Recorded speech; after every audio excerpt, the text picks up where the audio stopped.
What's up, everybody? Welcome to the Wait, What Are We Talking About podcast, episode 156. My name is Bret, aka Enigma 9011, and today we're flying solo, kind of planning ahead for the holidays and the holiday break, just so you guys still get content every week. So yeah, hope everybody's doing well. If you want to catch this podcast live, you can go over to twitch.tv/Enigma9011 every Sunday, usually at 8 p.m. Eastern. Join the chat, join on the conversation. We'd love to have you in on all the fun. But if you can't catch it live, that's A-OK. Drops over on YouTube and podcast services the very next week, where it's broken out topic by topic and puts one big video and MP3 for you on the following Friday. Last but not least, any way you guys can support, whether it's the merch store, leaving a review, a comment, sharing the podcast with somebody you think would enjoy it. It does mean a lot, even if it does seem small. Helps us grow, helps this thing get bigger, and, just gets it to more people's eyes and ears and whatnot. Today, what are we talking about? We're talking about Disney. Whole lot of Disney today.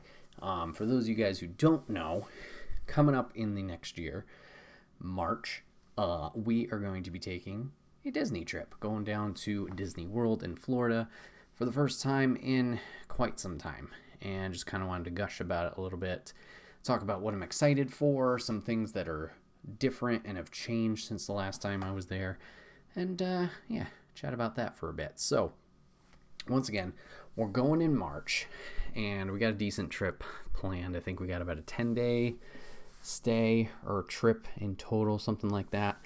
We're going to Disney World. Now, as I mentioned, this is the first time we're going, myself and my mom. So it'll be the four of us on this trip. It'll be myself, my mom, my aunt, and then Lady is going to be going. And this is Lady's first trip going to Disney World, which is a whole nother excitement level, because obviously sharing this experience with her, kind of showing her the ins and outs, or at least sharing that trip and the worlds and the lands and the parks and the rides and everything with her, and seeing her kind of absorb it for the first time.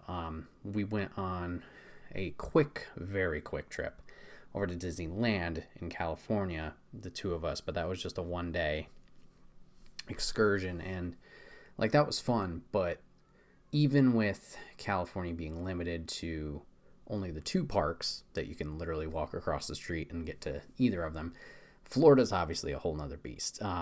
And even with the closeness of California's parks, one day's not enough. You can fit a lot of it in one day for sure, but we got most of the things we wanted to hit in the Magic Kingdom. Well, I guess that's not the Magic Kingdom, the Disneyland area when we were out in California. But then California Adventure, unfortunately, kind of fell by the wayside when we did eventually go over there later in the day. We didn't get to do a lot over there when we did go. So with this trip, obviously, once again, her first experience with that, I'm looking forward to seeing how she likes everything, but also with the freedom of more time over there should be a better experience, or at least like an additive to it, just because we won't have to rush and we'll have multiple days for the four parks that are there. I think currently the plan is to hit each of them 2 days, and then I think we do have one more extra day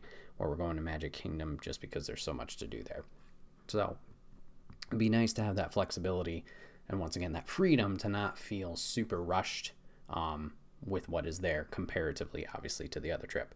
So sorry, I know I'm jumping around. So we do have that first experience, at least Lady and I, over in land, but this will be her first experience in World. This is the first time I'm going to World in 6 years? Yeah, 7 years. 2015 was the last time I was over there. And growing up, my family, we kind of went roughly every 5 years, I want to say, so a little bit longer of a gap this time, and I'm just really looking forward to it. There's a lot that has changed in the parks since that last trip. For example, Animal Kingdom now has their Avatar area. The Magic Kingdom has added Tron. That's a more recent addition, but they added that.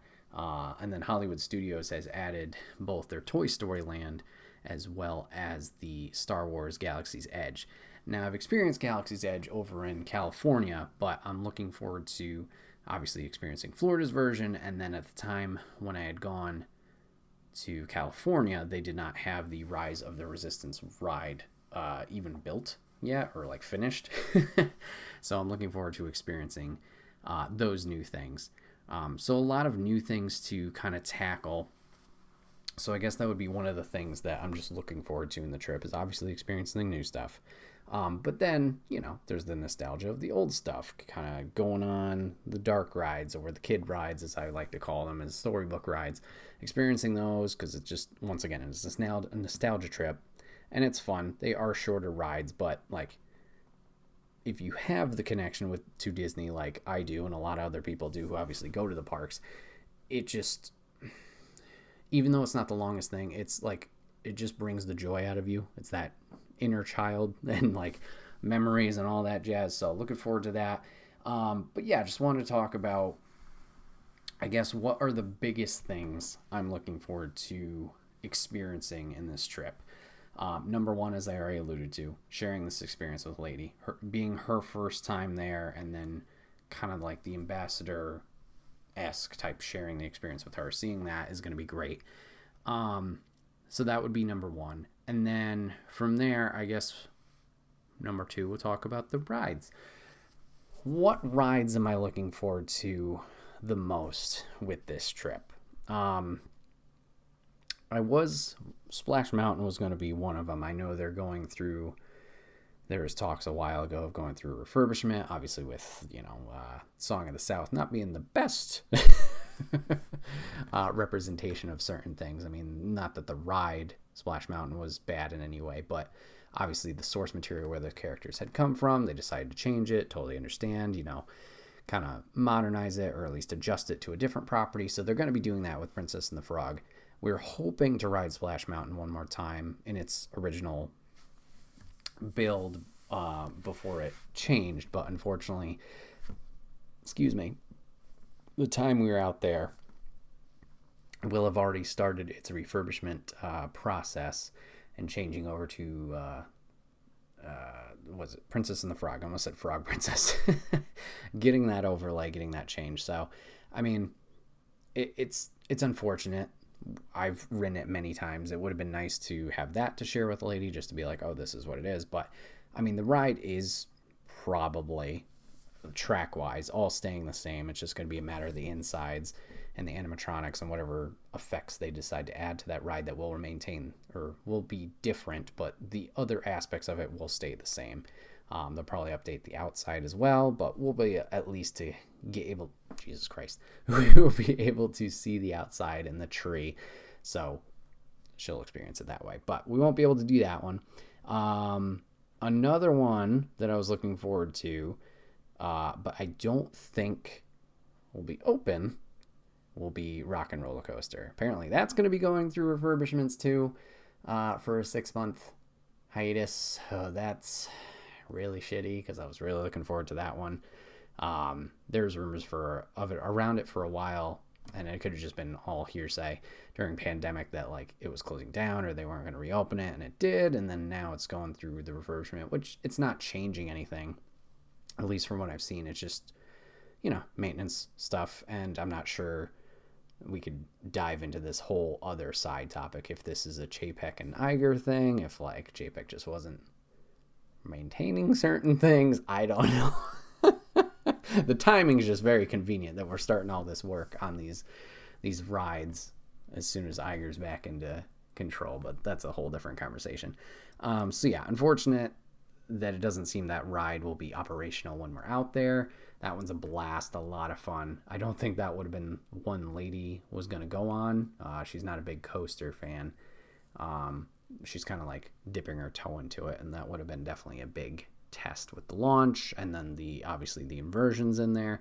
But yeah, that's obviously probably Disney's most, not high risk, what's the high thrill rides, high risk, Jesus, high thrill rides especially at World with the inversion. I know California Adventure has, the Paradise Pier one that's the Incredicoaster now, which I haven't gone on the Incredicoaster version, but the previous version that has the inversion there. But not being able to go on that will be a little bit of a bummer.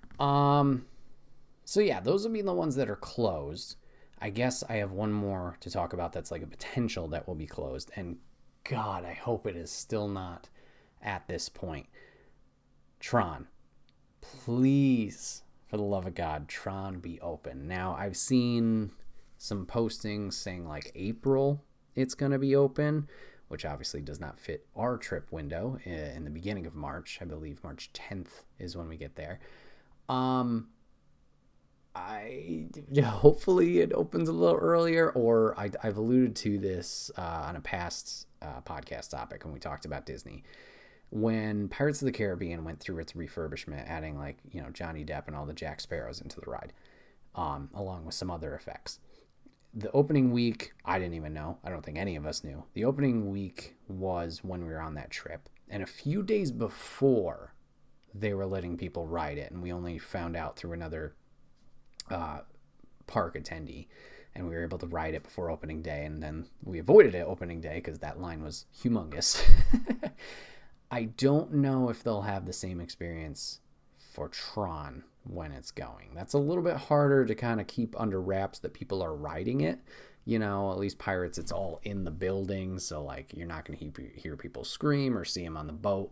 In World, I know, California has a little bit more of an open ride system comparatively, but yeah, Tron, with it being out in the open, at least going by Toontown and like the merry-go-rounds and stuff like that one part, like testing I could get, but if you physically see people on it, you're going to be a little bit more intrigued. So I don't know the likelihood of that. If the rumor or if the postings are true and it is April, that's going to be very unfortunate, just timing wise, that it's just out of the range. But maybe, once again, the Iger Chapek thing, I don't know, because they've been working on this ride forever, it seems, at least a couple years. I know that was through pandemic, so that's a whole nother bag to open on like supply chain and all that jazz. But they've tested it. Like, I know if they've ridden it, or people have in the work there, geez. So maybe by that time it'll be open. I hope it is. This obviously being a transfer from Tokyo Disney, I believe. Just another coaster. Looks like a fun experience. Would love to try it out, but we'll see if the window moves forward or something by the time we get out there.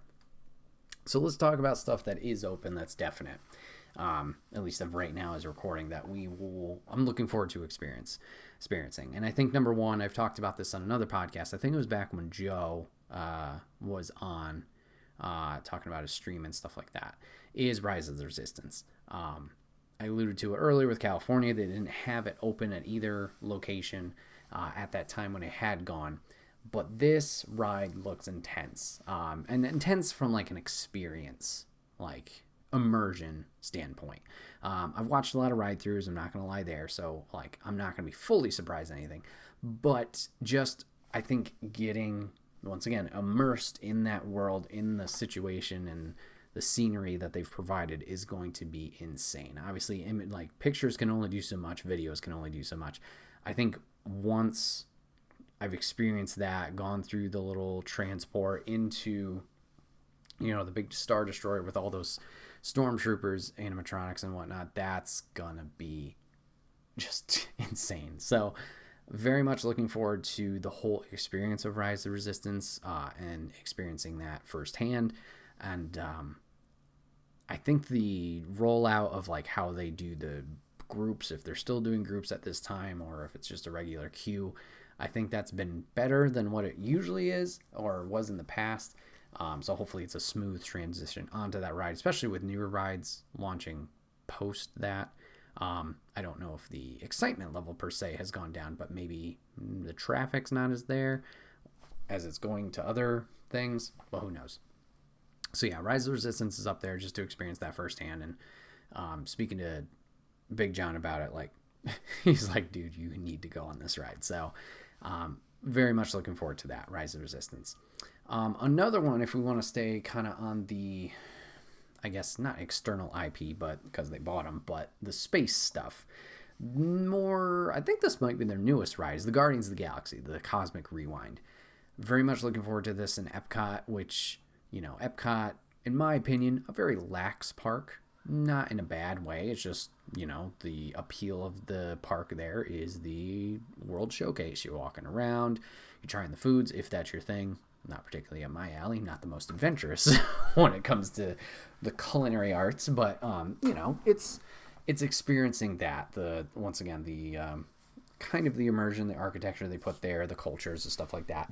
That's the big draw of that park. There are obviously some attractions there, whether it's Figment and Imagination, there's Soarin', there's Mission Space if you want to hurl your lunch 8 times, and Test Track, which is amazing. There are experiences there, but the big draw is, I would say, the World Showcase. And now with Cosmic Rewind there, that's a big draw for me personally. Once again, it's another coaster. It's a little more high thrill. I'm interested to see what that is like. And this is another one. I've seen the queue and experienced that through video form and whatever, and it looks cool, but obviously the ride experience, similar to Space Mountain, most of it is in the dark or you're looking at screens from time to time. So I have no idea how this ride truly pans out. I know the way the carts move or your seats, they do have a pivot to them for certain elements where, like, this is where we want you to look, or this is how we're transferring you for the backward of the launch hill. It's not like you're free going like a Disneyland California with the freaking what's his name?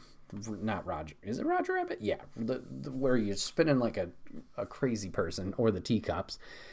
This one, it's more controlled spinning. So I'm interested to see how I experience that. I know some people have been like, ooh, motion sickness on it. I've never personally had issues with that unless it's a lot of spinning in that free formness. So I'm interested to experience this. Obviously, being a big Marvel fan, also just diving into more of the Guardians stuff. Really looking forward to that. Hopefully, once again, the boarding process or whatever group thing they're doing isn't insane. I already have it planned out. Like, okay, this is the time I need to get up, and being the only one in the party or the group that's going that wants to go on the ride might be a little easier. I don't know what the single rider line situation is, but obviously if that is an option, then bada bing, bada boom, no problem there. So yeah, Cosmic Rewind looks like a lot of fun. Definitely excited for that. And then what other big ones? Okay, it's not a new one, but Everest. Everest is just fantastic. I'm looking forward to going on Everest. I think that might be if it's not my favorite ride, it's one of my top rides in Disney World. Not the fanciest of coasters, but just the setting and the story that they put you in without giving you like, hey, watch this video, a narrative for, a minute or two. Like, just the world building that they do themselves, and even along the ride as you're going along of, wait, something's wrong, oh, there's trouble, blah, blah, blah, the big reveal at the end. It's a fun ride. It checks all the boxes. This is one I think Lady's going to try, and I'm excited to experience, once again, that with her for the first time and see how she likes it. Hopefully she does, because that would be kind of a bummer if, she tries it and then migraine or doesn't feel well. But yeah, Everest is just one of my favorites, so looking forward to riding that over and over and over again. If we're talking about other new stuff, might not hit the top of the list, but, I want to try and hit all of the new stuff. You got the Remy's Ratatouille Adventure, you got the Frozen Ever After, which are probably more chill experiences, but looking forward to trying those out. The Slinky Dog Coaster, sure, why not? Man, I had something else in my head and I'm blanking. Avatar. The Navi River Adventure looks very, very chill. Probably going to be awesome to see that animatronic in motion and in person. See how lifelike it is, especially with the recent movie dropping. And then it's not the River Adventure, but the other Avatar ride, the projector, similar to Soarin', riding on top of the dragon type thing. I'm looking forward to experiencing that. I really enjoyed Soarin', and it's very chill. But with the simulator, this is going to be another one. I'll probably be the only one to go on it in the group.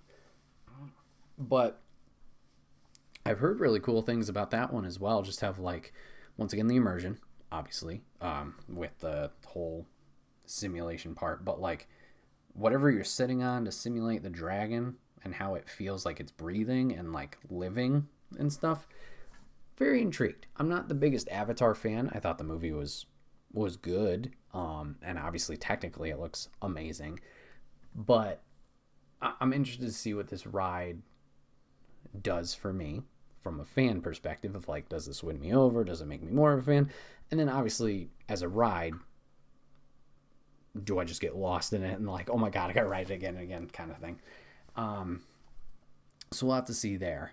Trying to think if there's any other new stuff that they've added that I might have forgotten to talk about. I mean, there's a few other, like, small new shows or, you know, parades or anything. And I don't think the parades or the fireworks or anything I'm going to particularly kind of, like, stand and wait for or, like, watch. I'll watch them in passing for sure. But I think my thing will be more rides and going to that stuff. Yeah, I think that's all the new stuff. As for once again, more stuff, I feel like I'm jumbling around, and I'm sorry about that. The stuff that's already been established that I'm looking forward to just kind of re-experiencing. Space Mountain's fun. Big Thunder's fun. Haunted Mansion is spooky, but a good time. Nice and chill. Buzz Lightyear's Space Ranger Spin, the laser tag thing, along with Midway Madness and Hollywood.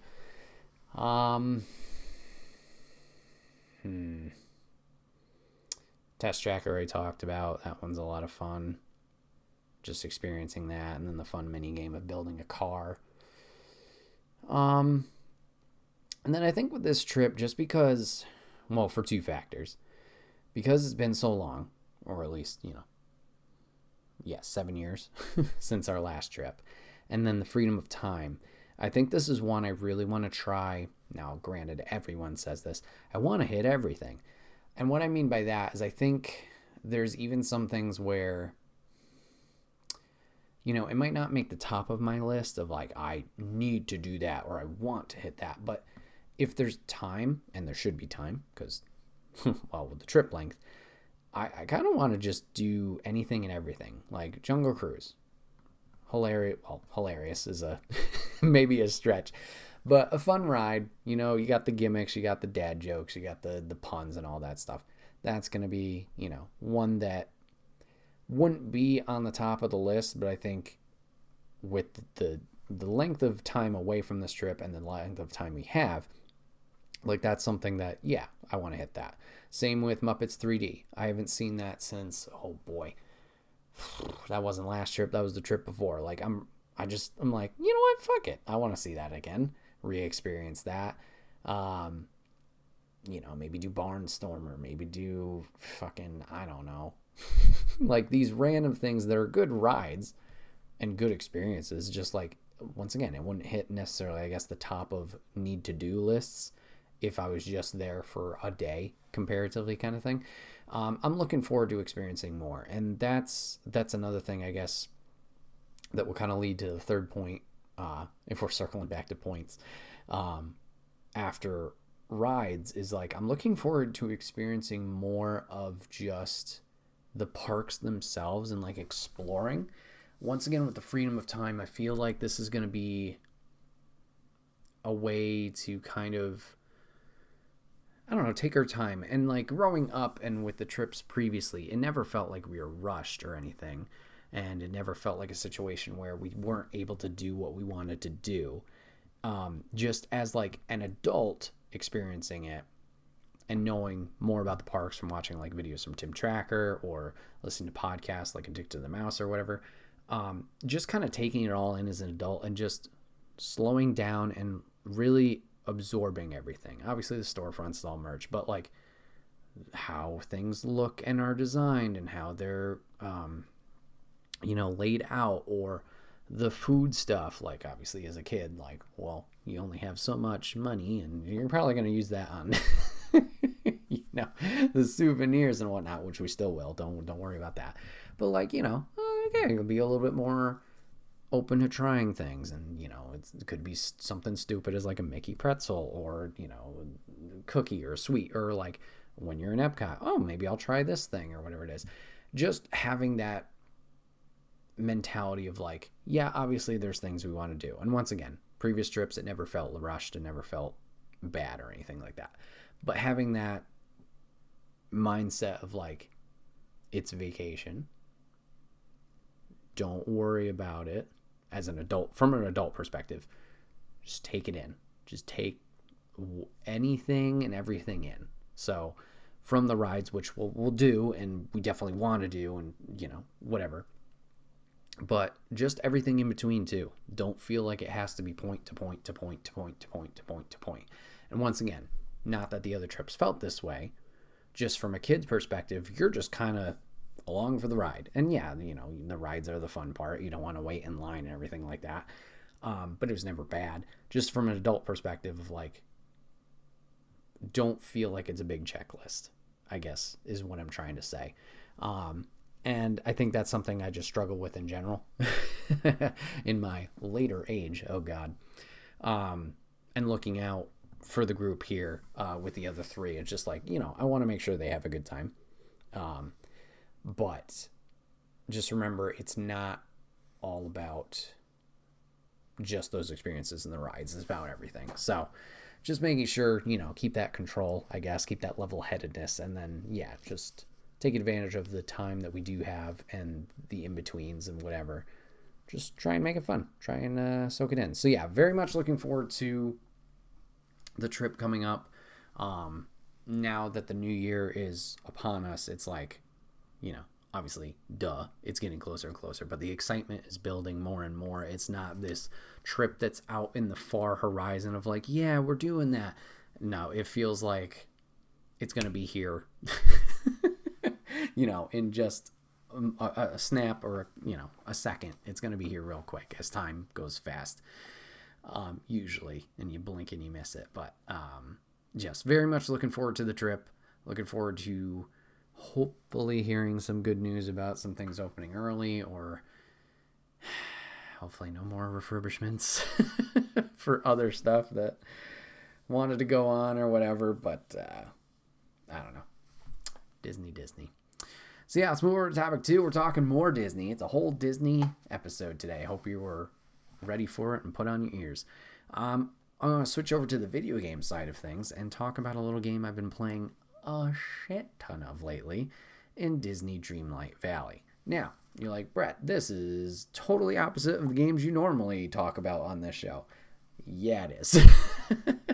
I needed something, or I was looking for something rather, that I kind of could relax to. Not that, other games I couldn't relax to, but something like I didn't have to pay attention really hard to the narrative, or like really focus on a skill base or a skill level thing that I need to play a certain way, or strategize.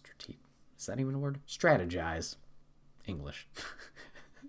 With the gameplay or anything like that. And Disney Dreamlight is checking those boxes for me right now. Obviously, with the trip coming up, circling back to topic 1, this is building the excitement as well, because I am obviously enshrined in this world of Disney and the characters that are in it. And then the gameplay is solid and just scratches those itches of a different type of game that is needed from time to time, or is needed for right now. So if you don't know what Disney Dreamlight Valley is, it is available on, I think, all platforms, and it's an early access game, but it is a mixture, maybe not a mixture, it's Animal Crossing with Disney characters.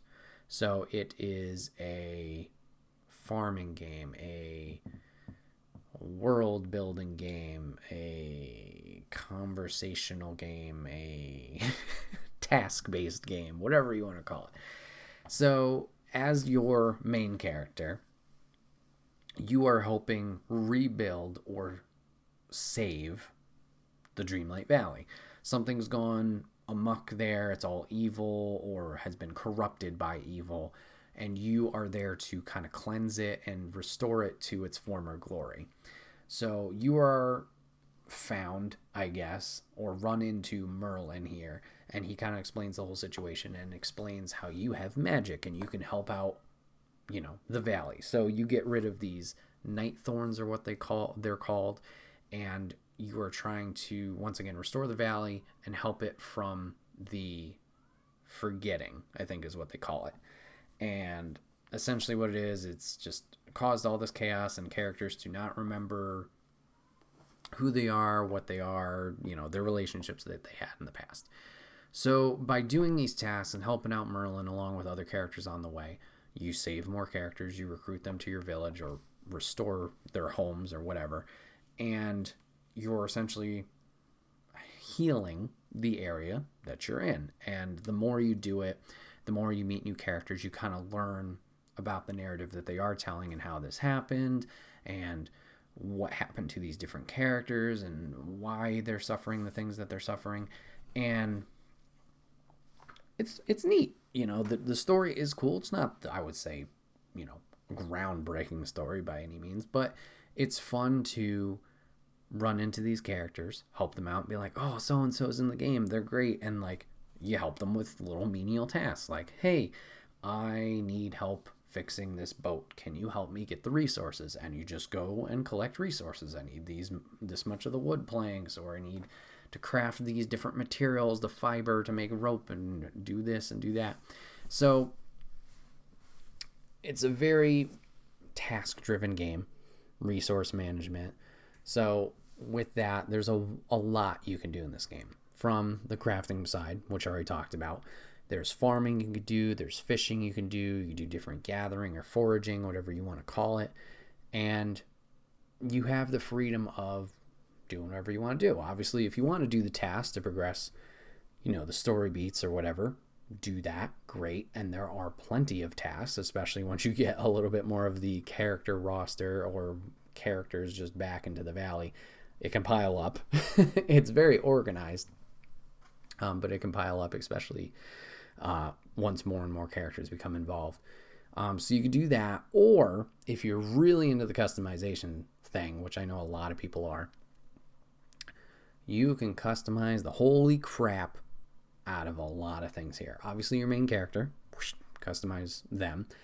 You get a house, you can customize your house and decorate it with all different types of furniture and paintings and artwork and collectibles there. And then you have the valley itself. So it's kind of separated out into, 7 or 8 sections that you'll progressively unlock as you go through the story and the narrative, and then, get the resources needed to unlock those areas. But you can customize those fully. So in the first area, for example, you have like a town. So you have your home, you have Mickey's home, you have Scrooge McDuck's like general store, and then you have other buildings that you can eventually place. So Remy's restaurant, different houses for different characters, or like smaller stalls for things for like crops to buy and whatnot. And you can customize this fully. They give you a general layout at the beginning. There are some structures that are like hard locked to the location, but if you want different paths, build different paths, planters, benches, lamps, other decor, like the holiday event that's going on right now. You can put up Christmas trees or presents or whatnot if you unlock those things or craft them. You could go absolutely nuts and, do whatever you want with this town. And it's cool, the freedom of that, and just what they allow you to do in this game is like you can move everything. You can move resources that you can pick up. You can move the citizens' houses to kind of have that freedom to rearrange. And that's the thing too, you can rearrange at any time. There's no hard lock things. I did mention there are a few things, like I think there's a fountain and like a staircase towards the castle that are, set in stone. But if, for example, I had Mickey's house in one area, and eventually you can unlock Minnie by helping him out, I wanted those two to live next door to each other. Had to do a little rearranging, but then, pow, I was able to put both of their houses next to each other, and they have a little garden that I decorated or put for them in front of their living area. And it just worked out. And if there's anything like that you need to rearrange at any point, you could. Or, for example, Wally's got his like little space capsule truck thing that he lives in. Oh, it's not working in this area? Okay, swap it over to a new area, a new zone, and he's good to go. So it's a fun element that you can get lost in during your gameplay and kind of have fun customizing that if you want to. So let's talk about characters. So as of right now, I think I've run into a decent chunk of the characters. I think there's only maybe a handful left that I have not encountered. Now, granted, this is early access. So the way you encounter characters is either by unlocking the different regions, as I talked about, by gathering what they call Dreamlight, which you can do just by doing any of those tasks that I talked about: farming, fishing, crafting, talking to characters. You can get it that way, doing tasks for them. Or you can they're called duties, but they're like gather so many apples, gather so many crops, plant crops, cook things, whatever. It's like things you can do in like stages. So like, let's stick with apples just because it's easy. Gather 3 apples. That's 1. Then the next one's like 10, and then it's like 25, and blah, blah, blah. And there's like 5 stages of them. And there's a lot of different ones. But doing those things can get you this Dreamlight, along with helping out your villagers, that you can compile and use to either unlock these new areas where other characters can be that you can kind of help. Or in the castle, there's these doors where if you clear, using the Dreamlight power, clear the Night Thorns away from there, you can go into like a mini version of their world or their film or movie or animated picture or whatever it is, and that's where you can try and recruit them or help them return home to the valley. So the way it's broken up, there's 3 in the first area, I believe a second 3, and then one more set of 3. And then on the sides, I don't know if they'll eventually open it up, but there's like 2 layers of 16. So like 8, 8, 8, 8 on each of the sides. So with the game being early access, the developers, which I should have looked up prior to recording to give them a proper shout out, they're doing very regular updates, but they're constantly adding new characters and these doors, from what it seems, to add to the experience. So in the first ones, there's Wally, there's Remy, and there's Moana. I think those are at launch because they use Wally and Remy in the trailers, and Remy's quite important with the cooking stuff. So they had those 3, and then since they've added Frozen, so you have Anna and Elsa, which you can go talk to. I haven't talked to them yet. Or you have the Pixar characters of Toy Story, so you have Woody and Buzz in there as well. Another set that I have not talked to. So you can, there's new stuff to constantly do. Now, as I mentioned, there's more doors that are not available just yet. The developers are kind of adding more and more. So at least in that center row, there's still like, 6 or something that eventually will be added. For the sides, it's like a roped off thing, so you can't even run over to those doors, but the doors look the same. It's just without like the character's insignia or logo on the door. So we'll have to see how far they go. The game does allude to different characters with different things you can unlock. So whether it's, I talked about the customization with like the furniture and the clothing, they break it down into different sections. Like this is, your generic clothing. This is clothing that's based on Frozen. This is based on Moana's franchise. Like, not merchandise, but generic garb that would fit their land or whatever. Or there's memories that you can unlock that you seemingly do random, just by, once again, doing the other tasks of farming, fishing, foraging, whatever it is. And they kind of create like puzzles, or the memories are puzzle pieces, and they create a puzzle of like just a scene of a movie or whatever it is. But obviously, well, maybe not obviously, there are puzzle pieces or memories that are from the franchises of characters that are in the game. So Moana, for example, she's there. Frozen has one. WALL-E has some. But there are also these mosaics or puzzles for characters that are not in the game. So Cinderella has a few. Monsters Inc. has a few. So I think it would be safe to say maybe those characters would eventually make an appearance at some point in an update. From my understanding, now granted I've only played this about 20 hours in this last festive holiday update, so I don't know how the previous rolled out worked with their Halloween stuff. I would assume they add new characters with each update. It seemed like they added, if they didn't add Anna and Elsa in this one, they were at least advertised on it. They did add Stitch, which is not in a door per se. He just kind of crash lands in the valley on his little rocket cruiser thing. So it seems like each update or battle pass or whatever the hell you want to call it, they do add new characters. Now, this content is free. I mentioned a battle pass, which I'll kind of get to in a minute, but these updates, with it being early access, are free and just available to you, which I do appreciate. Obviously, with it being early access, you have to deal with the bugs and all that jazz, which is fair.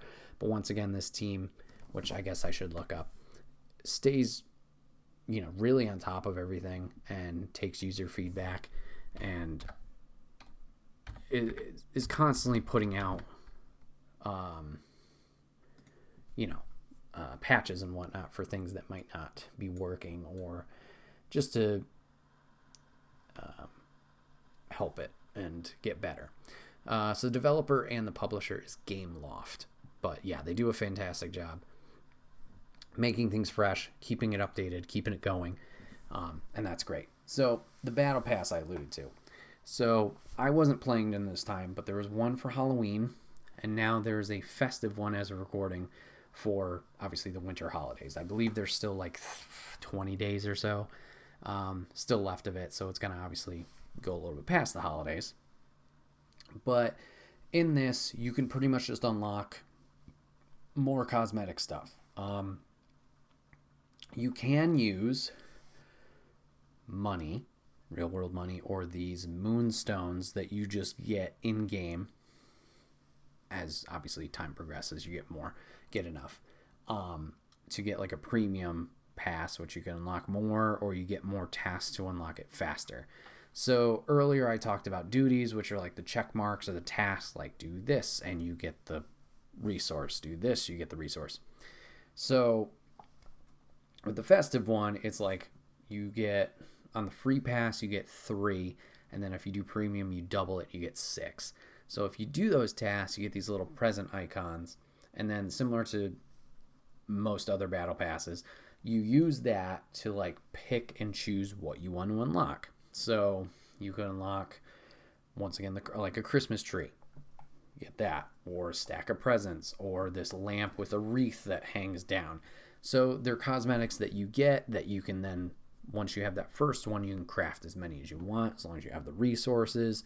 Or at the end of the battle pass for this one, there's like different attires. So Mickey can have like a festive suit and top hat that he wears, or Merlin can have like a more Santa theme or colored inspired cloak that he wears.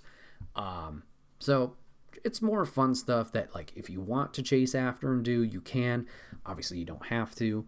The moonstones, that currency, you do get in game. So if you don't want to, invest more money into the game, you don't have to. Just will take a little bit of time to acquire that. But it's another aspect, an avenue of things you can do or get from this game. But aside from that, once again, the other stuff is free. The characters they do add, so your Pixar characters, it's just in-game stuff that you need to work towards, but it's not of any monetary value. It's just stuff you're doing in-game regularly to progress anyway, like an experience system, that those will be added, and then Stitch is just there and you'll encounter his stuff eventually. So I'm looking forward to seeing what Gameloft does from here and appreciate their constant effort put into it and the changes that are, happening, or at least, things that are being added, because it keeps it fresh. It keeps it interesting. There's a bunch of games where you play through it and then it's like, okay, that was great. And like some games, even they add DLC and it's like, well, that's nice. That came out 6 months after the game. I've moved on, which isn't a bad thing, because it's still awesome to see that the game is being worked on. It's just maybe you have moved on at that point. So these small updates that they are putting out with the early access, clearly it's not a full game, allegedly. It's still a work in progress. It's just nice to have the more frequent updates here. Now, in terms of early access, full game, from my experience, I think it's a full game. I know they technically list themselves as early access, and I think that's just to kind of signify that, like, once again, the updates are coming, and it's kind of like a games of service title where just more and more and more and more and more is being added as time goes on and through its life cycle. But from a gameplay perspective, I have not reached a point in the first 20 hours that I've played where I'm either locked out or bored or I don't have something to do. Similar to Animal Crossing. Yeah. Animal Crossing? Yeah, Jesus. Animal Crossing from Nintendo during the early pandemic days. While the early stages of Animal Crossing, you could get locked out in like that first 3 to 5 days just because you had to, like, you got to a point and the next day shops would arrive or whatever. This one hasn't felt that way, where I feel like I've hit a wall and I can't progress, I can't do anything. It's just rewarding. It's just, you want to play this game? Here you go. You can progress as much as you want with the characters and do their quest lines. You can customize or do all the menial tasks that you want to and just have a ball. It's been a great time. I know these games are not for everybody. The task-driven, not super narrative, while this does have a narrative, like, I don't know how to explain these directly, this type of game, but I know it's not everybody's cup of tea. I've really been enjoying it just because it is something that I feel like I can turn my brain off during that time and just relax and kind of cut loose. I highly recommend it for anybody who likes Animal Crossing or likes a Stardew Valley, things of that nature, or if you're a big Disney fan. Huge plus there, obviously. With me, I enjoy these characters. There's some that are a little bit more newer that I'm like, man, I really want to rewatch that movie, or I want to dive more into that character. Once again, the trip upcoming probably helps. But it's been fun diving into this world, kind of, letting the inner child kind of take over and just have some fun, just, not care about outside things while playing it, which is kind of the point. It's an escape. It's been a good time. Highly recommend it for anybody. A lot of things to do, a lot of content to be had. Some things can be a little bit of a learning curve starting out, but it's very easy to pick up once you kind of reach that point of like, oh, that's how that's attained. Oh, that's how that's done. Very, very easy to pick up, but a lot of things that go into it that kind of add to the experience, I would say. So yeah, there's my Disney talk for y'all guys. Y'all guys, yeehaw. I don't know. This has been another episode of the Wait, What Are We Talking About podcast. My name is Bret, aka Enigma9011, and you can catch this podcast live over on twitch.tv/Enigma9011, usually every Sunday at 8 p.m. Eastern. You join the chat and the conversation. If you follow over there, we'd love to have you in on the fun. But if you can't catch it live, that's A-OK. Drops over on YouTube and podcast services the very next week, where it's broken out topic by topic and put as one big video and MP3 for your amusement on the following Friday. Last but not least, any way you guys can support, whether it's the merch store, leaving a review, or sharing this podcast with somebody you think's would enjoy it. It means a lot. It does, even if it seems small, it does help out the channel, helps out the show quite a bit. So anything you can do to help and support would be greatly appreciated. I hope you guys had an awesome holiday, whatever you guys do celebrate, if you do celebrate. And with the new year coming up, don't party too hard. Be safe. Hope you guys had a good 2022. I appreciate you guys hanging out with me for some of it. Giving this a watch, giving it a listen, and we will see you guys on the next one. Take care.